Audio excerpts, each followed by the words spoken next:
Claude Méric, bonsoir. Alors, Bonsoir. vous êtes un chantre du port, donc vous croyez à l'espace maritime. Alors quel est le positionnement de la France à cet égard?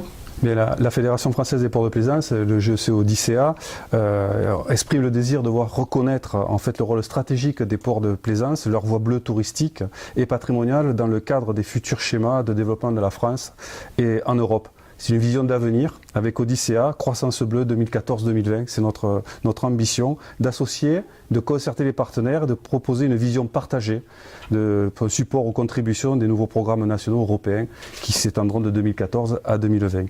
Le gouvernement français s'est fixé une nouvelle ambition dans la croissance bleue qui connaît un essor particulier. Une politique maritime qui est un enjeu majeur pour la France, qui dispose d'une position privilégiée, puisque nous avons le deuxième espace maritime mondial, et on ne peut plus aborder la mer de manière parcellaire, sectorielle, comme par le passé. La mer, c'est un tout, de manière globale, un tout cohérent qui puisse être source de croissance, d'emploi et d'ambition. Dans ce contexte, ce que vous dites en filigrane, c'est quand même le rôle majeur du tourisme, qui parfois est le vecteur économique de certaines zones. Tout à fait. Le tourisme, aujourd'hui en France, c'est la deuxième activité génératrice d'excédents en croissance. Donc c'est vraiment quelque chose d'important, c'est majeur pour l'emploi en Europe et en France. Dans certaines régions, le tourisme, sur le littoral, c'est une source complémentaire. Mais d'autres zones littorales, c'est la source complémentaire, et notamment chez nous, en Languedoc-Roussillon. Et la Commission européenne, elle entend favoriser en fait, une approche coordonnée de toutes ces initiatives liées au tourisme pour définir un nouveau cadre d'action et renforcer sa compétitivité, sa capacité à croître de façon durable.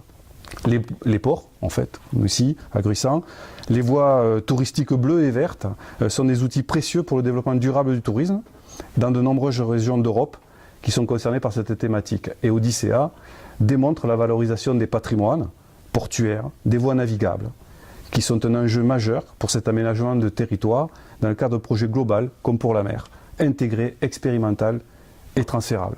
Alors expliquez-moi Odyssea, qu'est-ce que c'est? Alors Odyssea, avant tout, au départ, c'est une marque européenne qu'on a déposée à l'INPI au niveau de la Fédération française des ports de plaisance. L'objectif, à travers Odyssea, c'est de créer un réseau européen de villes-ports et de voies bleues navigables reconnues par une marque collective, Odyssea, pour promouvoir une offre touristique, garantir une plus grande attractivité des destinations qui s'engagent dans le process. C'est un projet aussi européen stratégique, puisque touristique au long des voies bleues, de port en port, le long des voies vertes, et ensuite lier le port avec son terroir. Parce que seul, tourner vers la mer n'est pas suffisant, c'est tout un arrière-pays, l'interland qu'il faut développer. C'est donner aux voyageurs, les plaisanciers, ceux qui viennent sur les bords de la mer, des outils de lecture et d'interprétation touristique, du patrimoine, des paysages, en fait prendre connaissance de l'environnement, de la destination où ils se trouvent. Et aussi, à travers des outils numériques, donner à chaque capitainerie la valeur d'un comptoir culturel maritime, avec des outils que l'on verra tout à l'heure. C'est aussi défendre une thèse selon laquelle tout a commencé par les villes-ports, la navigation. La Méditerranée, c'est un lieu où est née la civilisation. Et cette civilisation, elle s'est faite par l'itinérance maritime, de port en port, comme les Grecs, les Romains qui sont venus sur nos côtes françaises pour venir équiper des villes, dont Narbonne a été le deuxième port de Méditerranée après celui d'Ostie de Rome. C'est par là que la vigne et le vin est arrivé. Et c'est cette histoire qu'il faut savoir raconter, comme les Phéniciens sont venus à Saint-Cyprien, comme la route de l'olivier. Les oliviers sont venus s'installer en Provence ou à Marseille, avec les Romains aussi. Donc la ville-port doit s'inscrire dans un grand itinéraire européen.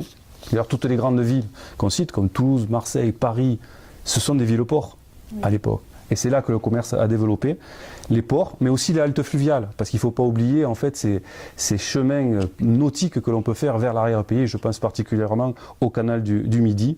Et c'est donc développer un modèle territorial exemplaire avec de la qualité d'accueil et des services. Donc évidemment, dans ce modèle-là, la première chose à développer, la première chose sur laquelle il va falloir investir, si nous écoutons bien, ce sont quand même les ports.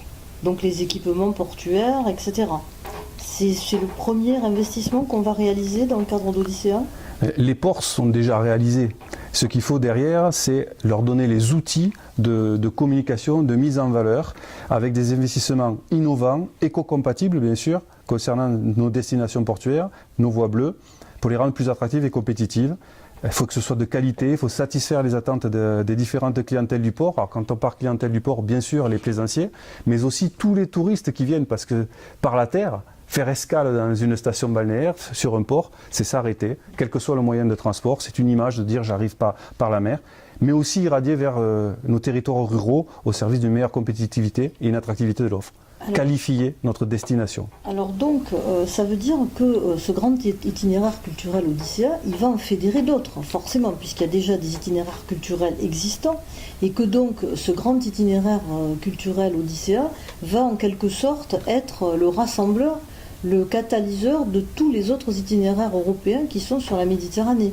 Je m'explique, ici on va croiser, vous parlez de la route de l'Olivier, vous parlez de la route du vin, la route des Phéniciens, la route des Ibères, donc tout ça, ça va se croiser, et non seulement c'est compatible avec le réseau Odyssea, mais en fait ça s'internourrit, j'ai envie de dire.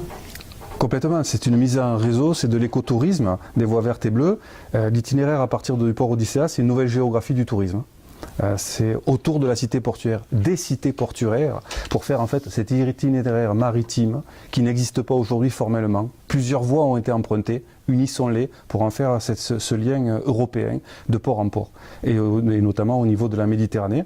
C'est aussi ajouter de la valeur, apporter de la valeur ajoutée à la plaisance, parce que ça c'est quelque chose d'important aux plaisanciers, par ces nouvelles routes maritimes, donner du sens à la navigation, au cabotage et découvrir des territoires.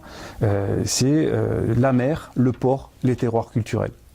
Et donc, les 4 saisons peut-être? Les 4 saisons, parce que naviguer dans nos régions, notamment dans le sud de la France, c'est toute l'année que l'on peut naviguer. Donc avoir des offres et des services auprès des plaisanciers qui permettent de les attirer, de les faire rester, de découvrir, suivant les saisons, quand le bateau est qu'un moyen de transport. Pas forcément toujours du beau temps. Derrière, dans l'arrière-pays, on peut découvrir, je dirais, du patrimoine et des produits locaux. Et les nouvelles technologies, là-dedans, jouent un rôle évidemment cardinal. Aujourd'hui, à l'ère d'Internet, à l'ère des mobiles, des portables, une application sur les terminaux mobiles est indispensable. On a mis en place le géoportail Odyssea où l'ensemble des ports de Méditerranée sont installés, sont géopositionnés. On a aussi proposer des itinéraires avec des GPS embarqués, alors là pour des voitures, où on part de la cité portuaire vers l'arrière-pays, avec un itinéraire qui se raconte tout au long de ce chemin, pour arriver à un point remarquable, un château cathare, à une abbaye, à un producteur, du miel, de l'huile. Et là on commence à donner du sens à ses vacances, mais c'est aussi des balises en mer, parce que sur l'autoroute, nous voyons tous des panneaux pour nous dire tel monument. En mer, il n'y a rien. Donc par les points GPS qui se déclencheront au passage du bateau ou quand on va pouvoir se faire expliquer telle église, tel point remarquable de la côte. En fait, regardons la terre à partir de la mer, ce qui aujourd'hui n'est pas compté. Alors dans le cadre des innovations aussi, il y a cette collaboration avec Navionics, qui est le leader mondial de la cartographie marine. Voilà, tout à fait. Expliquez-nous. Grâce à Navionics et cette cartographie, c'était embarqué, je crois que c'est 75% des bateaux qui la disposent à bord. C'est lorsqu'on va préparer son itinéraire de navigation, on va pouvoir programmer le port dans lequel on va. Et lorsqu'on va le programmer, qu'on va choisir sa marina, Gruissan, Saint-Cyprien, Cap d'Agde, Marseille, Cannes, Monaco, Saint-Tropez, on va pouvoir regarder tout de suite ce qui se passe dans l'environnement immédiat de la marina en la cliquant, lorsqu'on fait sa route, et de trouver l'ensemble des sites remarquables grâce à une iconographie, une base de données commune de l'ensemble des ports de la Méditerranée, voire de France et d'Europe, pour que le navigateur accède immédiatement, j'allais dire en un seul clic, à l'information qui va permettre de mettre en place son itinéraire, de construire ses vacances, d'avoir des outils de lecture paysagère depuis la terre et la mer, comme je disais tout à l'heure. Alors, last but not least, cette offre touristique intégrée, ça suppose qu'il y ait sur place une collaboration. C'est-à-dire qu'on peut imaginer que le vin va vendre le terroir comme le terroir va vendre le vin, qu'on va vendre la boutique, etc. Et que donc on va privilégier un cycle court qui d'une certaine façon rend hommage à l'ancienne autarcie des territoires. On retrouve une certaine authenticité avec ces produits qui collaborent, qui se répondent, etc. Alors ça marche comment, par exemple, sur une ville comme Gruissan? Alors sur Gruissan, nous avons mis en place deux aspects, notamment par rapport au circuit court, parce que quelque part, c'est faire vivre aussi nos populations locales avec les produits locaux, avec leurs spécificités. Donc on a mis en place les vins qui parlent. En fait, les vins qui parlent, ce sont des bouteilles de vin avec des QR codes qui vont expliquer leur terroir, qui vont expliquer leur saveur, leur histoire, comment ils sont faits au domaine et quels sont les accords mets et vins que l'on peut faire. Donc c'est donner du sens à sa dégustation et je dirais même, composons le repas autour de sa bouteille de vin et non plus l'inverse. Découvrons des saveurs. Et pour les découvrir, dans les capitaineries, c'est les équiper, comme les offices du tourisme, de boutiques des saveurs, avec les produits du terroir en démonstration, en visu pour les clientèles. Pas forcément à les vendre directement sur place, mais grâce à des iPads, sur ces boutiques-là virtuelles, commander, se faire livrer avant de repartir pour l'escale d'après. Alors, dans un tel contexte, on imagine que l'accueil du port, l'accueil touristique change de braquet, hein, pour, si vous me permettez cette métaphore cycliste en plein Tour de France. Bon, donc ça veut dire qu'on va avoir des sortes de comptoirs, un peu comme les concierges anglais, donc qui sont capables de tout expliquer, de tout donner aux plaisanciers qui arrivent, toutes sortes d'informations. C'est un office du tourisme de troisième type, en fait. Tout à fait. C'est rentré dans un plan qualité. Par rapport à votre métaphore du Tour de France et cyclisme, moi, sera celui-là à la voile. Lançons le SPI et partons sur une belle aventure avec une montée en gamme des services accessibles à tous pour les plaisanciers. La Fédération des ports a décidé de rentrer dans une véritable démarche qualité, plan qualité France, s'engager dans cette démarche pour améliorer la compétitivité des sites de la destination, faire des capitaineries, des pôles structurants et d'accueil des voies bleues navigables, en partenariat avec les offices du tourisme. L'exemple, c'est que Gruissan, office du tourisme catégorie 1, a aussi classé sa capitainerie au même titre que l'office du tourisme. Donc un lien, je veux dire, important entre les deux structures, parce qu'en fait, le touriste, le navigateur ne fait pas la différence. Ce qui fait comme différence, c'est qu'il veut rentrer quelque part où il y a une démarche qualité qui est vraiment engagée. Le comptoir de la capitainerie devient un comptoir culturel. Et ça, c'est comme les services qui l'attendent doivent être au niveau de la prestation et de ce qu'ils attendent eux en tant que navigateurs. Et le plan qualité tourisme initié par l'État français, c'est une marque de confiance pour la clientèle, mais ça nous engage. Et là-dedans, il faut que lorsqu'on adhère, il faut qu'on soit performant dans différents points, notamment la communication et l'information. C'est-à-dire, quand on pose une question, il faut savoir répondre. Les savoir-faire et savoir-être des personnels, parce que c'est aussi par la relation humaine qu'on fait passer la meilleure information et contribuer au confort, à la propreté, au développement durable des lieux du tourisme et de la valorisation touristique du territoire dans la qualité et la prestation. Oui. Et alors donc, la personne arrive sur le port, donc il a tout, mais évidemment, il va falloir mettre à sa disposition les moyens du rayonnement vers cet hinterland dont on parlait. Donc là, je crois que vous êtes dans un concept de développement durable innovant, dans la mesure où vous avez privilégié l'écomobilité. Alors expliquez-nous ce concept. Voilà. Comment la personne va se déplacer vers l'hinterland ou même à l'intérieur de la station? Voilà, c'est beaucoup donc on remarque que l'on a, mais vous voulez générer des flux vers l'arrière-pays, mais on arrive en bateau. Comment fait-on? Mais je crois qu'au niveau des capitaineries, au niveau de cet accueil, cette écomobilité, c'est de mettre en place un concept d'éco-gare, l'éco-gare Odyssea, dans lequel le plaisancier va trouver un certain nombre de véhicules pour se déplacer, soit dans un environnement immédiat, qui sont les vélos classiques, vélos électriques, des navettes collectives que l'on peut mettre en place pour aller d'un point à l'autre dans une station, pourquoi pas des engins nautiques pour se déplacer dans le port quand on a de grandes marinas, bien sûr l'utilisation du train, des locations de voitures électriques, parce qu'on veut rester dans cette partie écologique, ou découvrir le territoire local pour des visites guidées, où les gens, on a expérimenté à Gruissan, en sont friands à partir de gyropodes, où ce sont des plateformes mobiles avec 2 roues électriques qui permettent, accompagnés par une guide interprète, de découvrir une cité, son histoire, son patrimoine, de manière ludique, tout en se cultivant. Bon, donc c'est un concept qui allie l'attractivité pour le touriste, mais qui, à un autre niveau, joue sur un développement qui est un nouveau modèle d'économie solidaire, on va dire, parce que là, on l'a vu du côté du touriste qui arrive, mais je dirais que l'hinterland de ça, si vous me permettez ce clin d'œil, c'est quand même de constituer une sorte de cluster autour des voies bleues qui fait qu'on va imposer un modèle solidaire, un modèle durable, etc. Alors, expliquez-nous ce modèle sur les voies bleues. Alors, en fait, c'est ce lien que la mer vers l'arrière-pays, grâce au barreau, je vais l'appeler comme ça, pas autoroutier, mais voie bleue de navigation. Je vais prendre l'exemple du canal du Midi, va permettre de nous enfoncer dans le territoire et découvrir prestataires de services, les apiculteurs, les vignerons qui vont vouloir vendre leurs produits en circuit court, comme on disait tout à l'heure. Le but, c'est quand même faire de l'économie, parce qu'il n'y a pas de développement touristique sans économie. On parle d'industrie du tourisme, qui est quand même quelque chose d'important. Ces voies bleues, l'Europe il y a 4000 ports dans l'Europe. En France, 8500 voies navigables, donc 4400 sont déjà utilisées par le fret, etc. Et le développement du tourisme fluvial.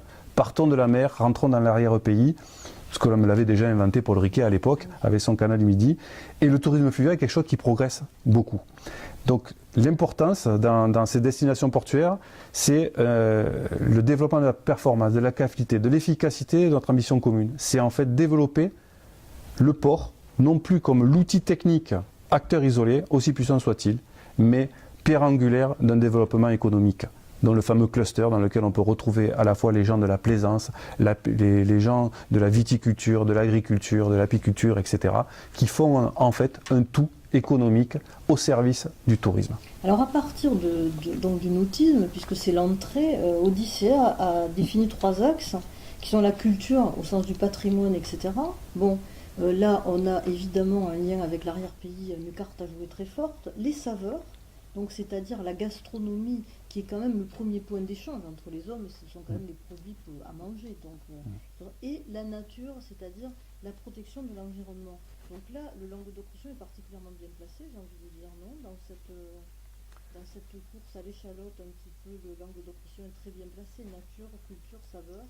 On a tout, c'est Sud de France, dans lequel on regroupe plusieurs milliers de producteurs locaux que l'on peut retrouver à travers la boutique que l'on a, par exemple, dans une capitainerie, Saveurs du Languedoc-Roussillon, où sont tous les produits labellisés, soit Sud de France, Eau de Pays Cathare, Héros. Ce sont des produits qui vont nous aider à développer notre destination, à lui donner un intérêt différent, parce que la concurrence quand même est forte entre les stations et les régions, donc il faut savoir se démarquer, chacun joue avec ses atouts, et le Languedoc-Roussillon, l'Aude en particulier, a une telle diversité de paysages et de production et de richesse patrimoniale qu'on est sur une destination à la fois culturelle, de saveurs, pour les épicuriens que sont les navigateurs et les Français en général, et nature quand on voit l'environnement préservé encore de notre département.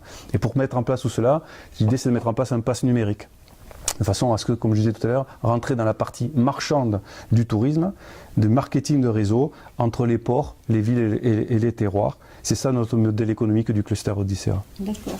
Donc en fait, tout est parti de la mer, ouais. Et puis on se rend compte que finalement, le salut va peut-être revenir par la mer, dans la crise économique qui nous frappe, etc. C'est un modèle qui va nous permettre de nous adapter une fois de plus à l'histoire.